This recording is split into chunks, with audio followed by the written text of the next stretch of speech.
Magandang umaga po sa ating lahat. Ang tinig ng katotohanan natin ngayong umaga ay patungkol po sa 2 Timothy chapter 3, 16 to 17. Ito po ay binibigyan diin ng Diyos sa ating buhay na tayo ay magkaroon ng tamang pamumuhay at tamang leading sa ating araw-araw na ginagawa.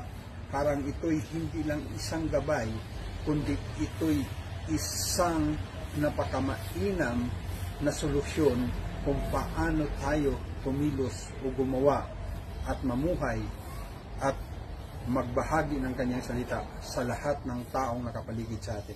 Ito po yung sinasabi ng 2 Timothy chapter 3, 16 to 17. Ang lahat ng kasulatan ay kinasihan ng Diyos at magagamit sa pagtuturo ng katotohanan, sa pagtatama sa maling katuruan at sa pagtutuwid sa likong gawain at sa pagsasanay para sa matuwid na pamumuhay upang ang lingkod ng Diyos ay magiging karapat-dapat at handa sa lahat ng mabuting gawain.